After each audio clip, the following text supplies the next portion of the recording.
आज मैं आपको नाइट्स एंड मैजिक नाम के एनीमे का एपिसोड 1 एक्सप्लेन करूँगा। एपिसोड 1 की स्टार्टिंग में हमें एक ऑफिस बिल्डिंग में कुछ प्रोग्रामर वर्कर्स को दिखाया जाता है। असल में वो लोग किसी प्रोजेक्ट के बारे में बात कर रहे थे कि डेडलाइन से पहले ख़त्म करना नामुमकिन है।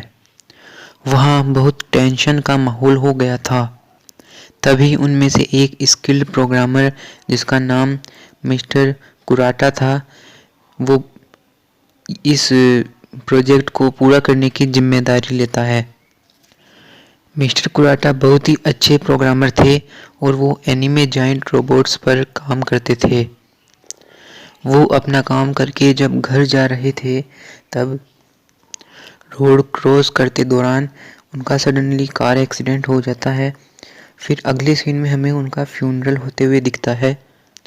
बैकग्राउंड में मिस्टर कुराटा की कॉन्शियसनेस रिग्रेट कर रही थी कि मैं अब और काम नहीं कर सकता और मैं अब और रोबोट्स नहीं बना पाऊंगा।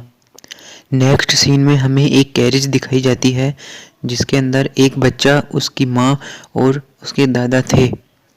रियलिटी में ये बच्चा मिस्टर कुराटा ही थे जो एक अलग दुनिया में रीइंकार्नेट हो गए थे अपनी पिछले लाइफ की यादों के साथ।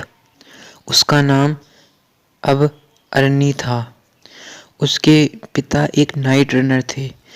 मैं आपको बता दूं, नाइट रनर एक रोबोट जैसे नाइट के अंदर बैठने वाला इंसान होता है जो उसे चलाता है।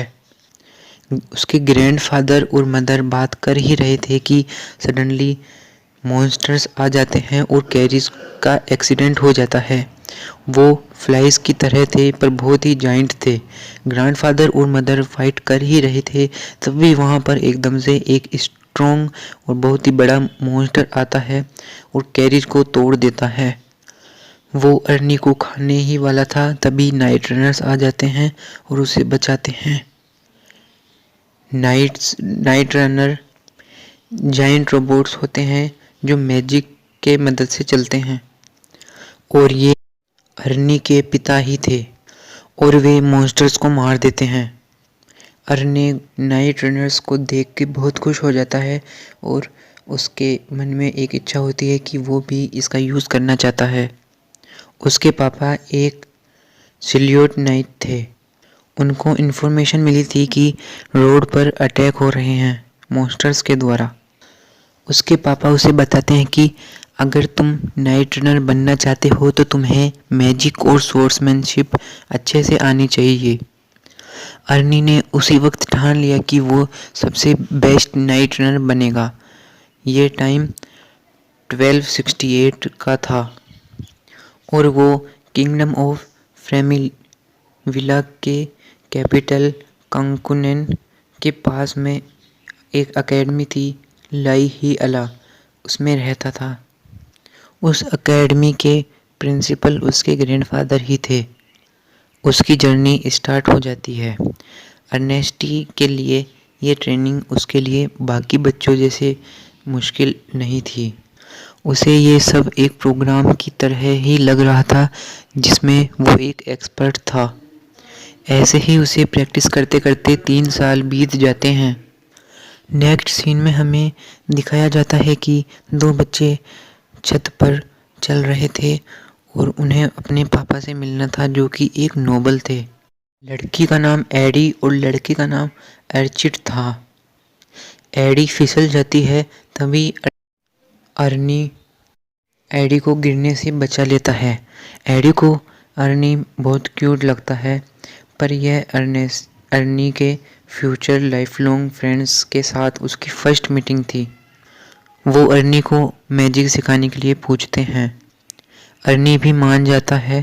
तभी एक मेड आती है जो बोलती है कि मिस्ट्रेस वो लोग रूफ पर हैं।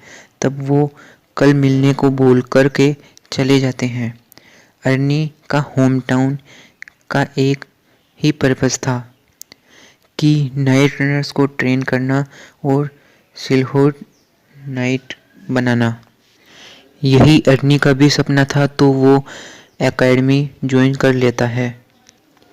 अर्नी वहाँ पर बोलता है कि मुझे नाइट रनर जल्द से जल्द बनना है और नाइट्स के बारे में जानना है। उसके टीचर्स बोलते हैं कि तुम्हें अभी मैजिकल फंडामेंटल्स पर फोकस करना चाहिए। अर्नी बोलता है कि मुझे सिलहोट नाइट्स के ट्रेनिंग चाहिए, पर उसके टीचर्स उसे मना कर देते हैं। नेक्स्ट सीन में एडी और आर्ची उसे दिलासा दे रहे थे। अर्नी अभी छोटा बच्चा था और नाइट के लिए सीट फुल ग्रोन एडल्ट के साइज़ की थी, तो उसने डिसाइड किया कि वो खुद की एक नाइट बनाएगा। अर्नी बोलता है कि मैं खुद ही ये सब कस्टमाइज़ करूँगा, जिसके लिए मुझे डिज़ाइन प्रिंसिपल्स की नॉलेज होनी चाहिए और वो यह तभी कर सकता है जब वो मिडिल स्कूल कोर्स में हो। तभी वहाँ पर कुछ बुली बच्चे एक डॉर्फ बच्चे का न्यू हैमर लेकर भाग रहे थे। वो डॉर्फ बच्चा भागने में स्लो था, तो वो उन्हें कैच नहीं कर पा रहा था। वो डॉर्फ बच्चा बोलता है कि मैंने ये हैमर खुद के पैसे से अभी ही खरीदा है। तभी अर्नेस्टी उसकी हेल्प के लिए आगे बढ़ता है। अर्नेस्टी और उसके फ्रेंड, जिनका नाम एडी और अर्चिड था, वो मैजिक का यूज़ करते हैं और ड्वार्फ को उन बुली बच्चों के ऊपर फेंक देते हैं।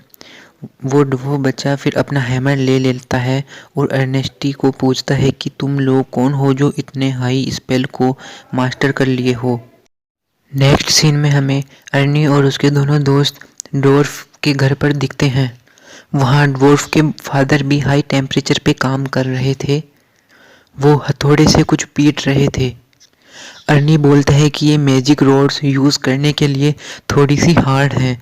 वो बोलता है कि डिज़ाइन में कुछ तो कमी है।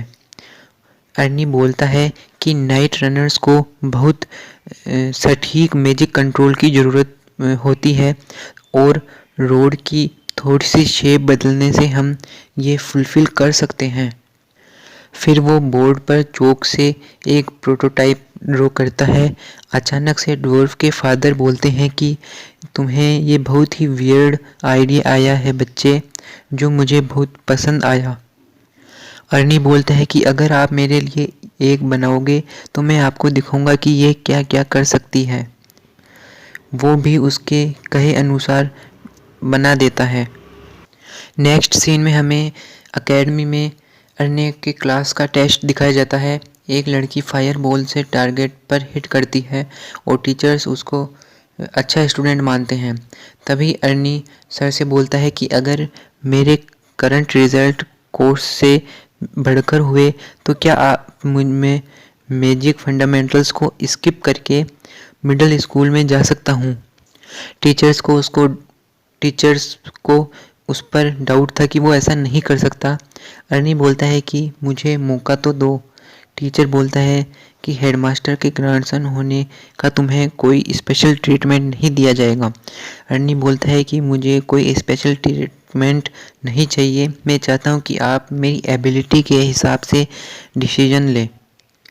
टीचर भी एग्री कर लेते हैं। जब अर्नी अपनी कस्टम मेड रोड निकालता है तो सभी शॉक हो जाते हैं।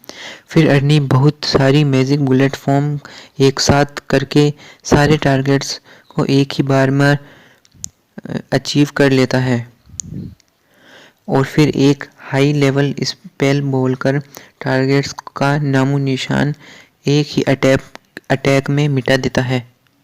सब के सब हैरान हो जाते हैं। अब अर्नी भी मिडिल क्लास में प्रमोट हो जाता है। वो बहुत खुश लग रहा था और उसका फेस बहुत ही चमक रहा था। ये खबर भी आग की तरह फैल जाती है कि अर्ने अब मिडिल क्लास में प्रमोट हो चुका है। पर अभी किसी को ये नहीं पता था कि ये अर्ने का पहला कदम था, जो कि बाद में ये दुनिया बदल देगा। अब दिखाया जाता है हमें कि 3 साल बीत चुके हैं। अर्ने अब 12 साल का हो गया था और वो ड्वार्फ के साथ एक ईथर रिएक्टर के स्ट्रक्चर को चुपके से देख रहा था, जो कि एक इंजन है जिसे सिलहोट नाइट का कोर बनता है। अरने खुद का सिलहोड नाइट बनाना चाहता था और वो कुछ करना चाहता था। तभी अरने को उसके दोस्त एडी और अर्चिड बुला लेते हैं। फिर हमें एक नरेटिंग वॉइस बताती है कि मिडिल और हाई स्कूल के बच्चों को फॉरेस्ट में ले जाया जाता है जहाँ पर लो डिमंस होते हैं ताकि उनकी ट्रेनिंग करवाई जा सके। अरने भी उनके साथ जाता है। अगले सीन में हमें रात का टाइम दिखाया जाता है जहाँ पर सभी लोग खाना खा रहे थे। तभी वहाँ पर बिग सिस्टर आ जाती है जो अरने के फ्रेंड्स की सिबलिंग होती है। वो अरने को बोलती है कि मैंने तुम्हारे बारे में बहुत सुना है। वो 3rd ईयर में होती है और अरने से थोड़ी बहुत बातें करके चली जाती है। अरने बताता है कि स्टूडेंट काउंसिल के प्रेसिडेंट और हमारे फादर सेम ही है। यहाँ मैं आपको बता दूं कि स्टूडेंट काउंसिल के प्रेसिडेंट और कहीं नहीं बिग सिस्टर ही है। वो बताता है कि हमारी मदर नोबल नहीं थी तो वो हमारे फादर से शादी नहीं कर सकती थी, इसलिए हम नोबल लाइन ऑफ सक्सेशन में नहीं हैं। अरने उनकी बात समझ जाता है और वो बोलता है कि मेरे दोस्तों के लिए मैं कोई भी हेल्प करने के लिए तैयार हूँ। अगले सीन में हमें अरने जाइंट रोबोट के पास दिखता है जो उसकी तरफ आकर्षित हो रहा था।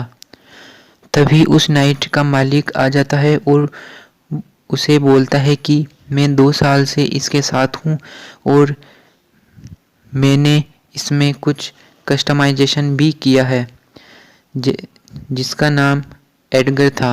वो बोलता है कि ये मेरा पार्टनर है। वो अरने को उसके अंदर बैठने देता है और अरने बहुत ही खुश हो जाता है। अरने के लिए ये एक सपने की तरह था। नेक्स्ट सीन में हमें बहुत सारे डीमन बीस्ट दिखते हैं जो 3rd ईयर स्टूडेंट्स पर अटैक कर दिए थे। सायरन भी बज रहे थे। टीचर 1st और 2nd ईयर स्टूडेंट को बचाने लगते हैं और उनको सेफ जगह पर ले जाने लगते हैं। वो लोग यहाँ से बच के निकलने की सोच रहे थे पर अरने टीचर्स को रिक्वेस्ट करता है कि हमें 3rd ईयर स्टूडेंट्स को बचाना चाहिए। और यहाँ पर 3rd year students demon beast से लड़ने की कोशिश कर रहे थे पर उनकी डीमन बीस्ट की तादाद बहुत ज़्यादा थी। बिग सिस्टर दूसरे स्टूडेंट को बचाने लगती है पर उसे बाकी डीमन बीस्ट घेर लेते हैं। तभी वहाँ अरने और उसके फ्रेंड्स एडी और अर्चिड आ जाते हैं और बिग सिस्टर को बचाते हैं। बिग सिस्टर भी खुश हो जाती है। तभी वहाँ नाइट्स भी आ जाते हैं और वो सभी स्टूडेंट को बचाने लगते हैं। नाइट्स डीमन बीस्ट से लड़ने लगते हैं। वो सभी स्टूडेंट के आगे शील्ड लगा लेते हैं और शील्ड के आगे आग लगा देते हैं ताकि कोई डीमन बीस्ट ना आ पाए। अरने को कुछ गड़बड़ लगती है क्योंकि यहाँ पर इतने सारे डीमन बीस्ट आ गए थे। अगले सीन में हमें बहुत सारे नाइट्स ख़राब हालत में दिखते हैं और वहाँ पर एक बहुत ही बड़ा खतरनाक मॉन्स्टर भी था। अरने सोचता है और बोलता है कि कुछ तो बहुत बुरा होने वाला है। यहीं पर फाइनली हमारा एपिसोड 1 ख़त्म हो जाता है। आपको कौन सा पार्ट अच्छा लगा कमेंट बॉक्स में बताना और लाइक वगैरह कर देना। Thank you.